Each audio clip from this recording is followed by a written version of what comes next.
আসসালামু আলাইকুম, welcome to my channel. আজকে আমি তুর্কি চিজ চিকেন শেয়ার করব। এখানে আমি 700 গ্রাম চিকেনকে ভালো করে ধুয়ে পানি ঝরিয়ে নিয়েছি। এতে আমি 4 টেবিল স্পুন টক দই দিয়ে দিচ্ছি, আর 1 টেবিল স্পুন দিয়ে দেবো আদা রসুনের পেস্ট, আর দিয়ে দেবো এখানে স্বাদ মতো একটু নুন দিয়ে দেবো। সেই সঙ্গে দিয়ে দিচ্ছি একটু কাশ্মীরি লাল লঙ্কার গুঁড়ো। আর কাশ্মীরি লাল লঙ্কার গুঁড়ো দেওয়ার পরে রান্নাটা হয়ে যাওয়ার পর দেখবেন কালারটা কত সুন্দর এসছে। তাই স্বাদ মতো নুন দিয়ে দিলাম, আর দিয়ে দিলাম একদম হাফ টেবিল স্পুনের মতো একটু হলুদ গুঁড়ো, আর দিয়ে দিলাম একটু গরম মশলা, আর দিয়ে দিলাম ড্রাই রোস্টেড জিরে পাউডার। এইবার আমি একটু কসুরি মেথিকে আমি দিয়ে দেবো। দেওয়ার পর এতে আমি মাস্টার অয়েল দিয়ে দেবো। অবশ্যই কিন্তু মাস্টার অয়েলই দিতে হবে। এখানে আমি 1 টেবিল স্পুনের মতো মাস্টার অয়েল দিয়ে দিলাম। এবারে সব মশলাগুলোকে আমি ভালো করে মাখিয়ে নেব। মাখিয়ে নিয়ে এটাকে আমি 30 মিনিট রেস্টে রেখে দেবো। আপনাদের হাতে যদি সময় না থাকে তাহলে কিন্তু 10 মিনিট রেস্টে রাখলেই হবে। তো এইভাবে মাংসটার সঙ্গে সমস্ত মশলাগুলো ভালো করে চিকেনের সঙ্গে মাখিয়ে নিলাম। এবারে আমি এটাকে চাপা দিয়ে দেবো।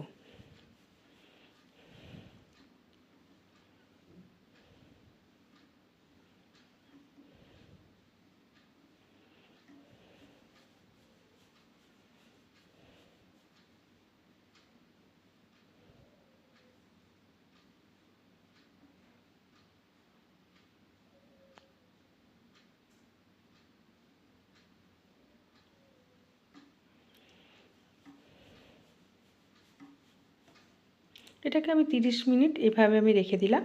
এবার আমি গ্যাস অন করে দিয়ে একটা প্যান বসিয়ে দিয়ে এর মধ্যে বাটার দিয়ে দিলাম। আমি একটা হোয়াইট সস বানিয়ে নেব। আর হোয়াইট সসটা আমি এখানে আটা দিয়েই তৈরি করব। আপনারা চাইলে এটা ময়দা দিয়েও করতে পারেন। আর এখানে লিকুইড মিল্ক নিয়েছি, সেটাকেও আমি আগে থেকেই ফুটিয়ে ঠান্ডা করে নিয়েছি। এই হোয়াইট সস বানানোর জন্য বাটারটা মেল্ট হয়ে গেছে। এর মধ্যে আমি একটু আটা দিয়ে দেবো। আটাটা বাটারের সঙ্গে একটু ফ্রাই করে নেবো, নেড়ে নেবো বাটারের ওপর। নেড়ে নেওয়ার পর এর মধ্যে আমি লিকুইড দুধ দিয়ে দেবো। তাই এতে আমি 2 টেবিল স্পুন আমি আটা দিয়ে দিলাম। আর এখানে আমি হোয়াইট সসটা যেটা বানাবো সেটা একটু ঘনত্ব একটু গাঢ় হবে, গাঢ় করেই বানাবো। আর দেখুন আমি আটাটা বাটারের সঙ্গে মিশিয়ে নিলাম। এইবারে এতে আমি লিকুইড মিল্ক দিয়ে দেবো। লিকুইড মিল্ক দেওয়ার সঙ্গে সঙ্গে কিন্তু স্প্যাচুলাটা রীতিমতো নাড়িয়ে যেতে হবে, নাহলে কিন্তু একটা লাম্পস পড়ে যাবে সসের মধ্যে।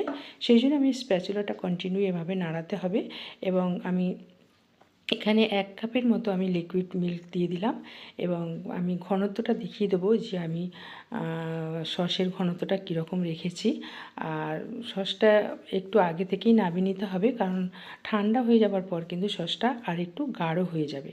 সেই জন্য আমি সসটার ঘনত্বটা দেখিয়ে দিচ্ছি। এইভাবেই কিন্তু একদম হাই ফ্লেমে আমি ভালো করে নেড়ে নিলাম। এবং সেই সঙ্গে এর ওপরে একটু দিয়ে দিলাম হোয়াইট পেপার। হোয়াইট পেপার দিয়ে আমি আবার স্প্যাচুলা দিয়ে ভালো করে নেড়ে নিলাম।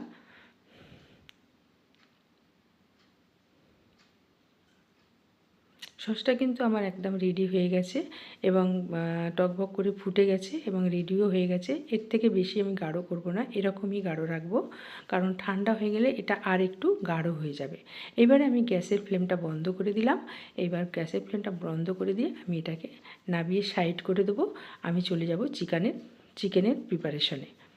এটাকে আমি নামিয়ে সাইড করে দিলাম। এবার আমি চিকেনের প্রিপারেশনে চলে এলাম। একটা প্যান বসিয়ে দিয়ে আমি বাটার লাগিয়ে দিয়েছি এবং বাটারটা প্যানের চারপাশে লাগিয়ে দিলাম। দিয়ে এতে আমি মাংস দিয়ে দিলাম।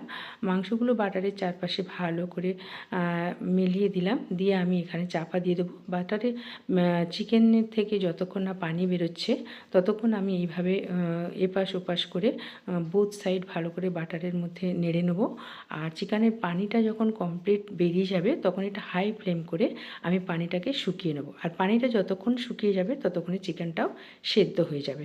সেই সঙ্গে সঙ্গে তেলও ছেড়ে দেবে। তেল ছেড়ে দেওয়ার সঙ্গে সঙ্গে কিন্তু চিকেনটাও সেদ্ধ হয়ে যাবে। তা আমি একটা নাইফস দিয়ে দেখিয়ে দেবো চিকেনটা কতটা সেদ্ধ হয়েছে। কিন্তু পানিটা শুকিয়ে গেলেই কিন্তু চিকেনের যে পানিটা বেরোবে সেই পানিটা শুকিয়ে গেলেই কিন্তু চিকেনটা সেদ্ধ হয়ে যাবে। তাও আমি নাইফ দিয়ে চেক করে আপনাদের দেখিয়ে দিচ্ছি। দেখুন তেলটা কেমন ছেড়ে দিয়েছে এবং কালারটা কাশ্মীরি লাল লঙ্কা দেওয়ার জন্য কালারটাও কত সুন্দর এসছে।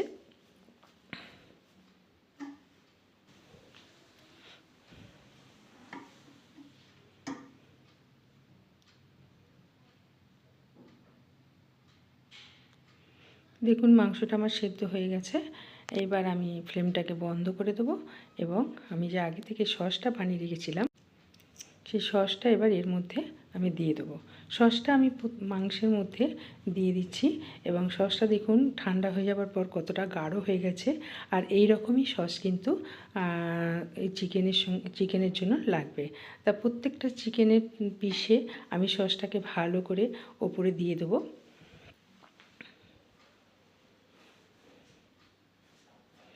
সসটা আমি ভালো করে চিকেনের মধ্যে দিয়ে দিলাম। এবারে ওপর থেকে আমি একটু ধনিয়া পাতার কুচি দিয়ে দিলাম আর দিয়ে দেবো আমি গ্রেট করা চিজ।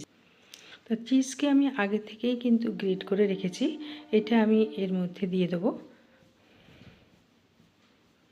চিজগুলো যত বেশি দেওয়া হবে তত কিন্তু খেতে খুব সুন্দর হবে। তা এইভাবে আমি চিজগুলো দিয়ে দিলাম।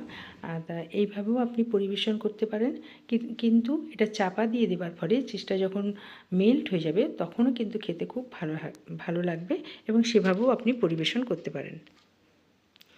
তো এখানে দেখুন চিজটা একদম মেল্ট হয়ে গেছে এবং কাশ্মীরি লঙ্কা দেওয়ার জন্য কালারটাও সুন্দর এসছে। Thank you for watching.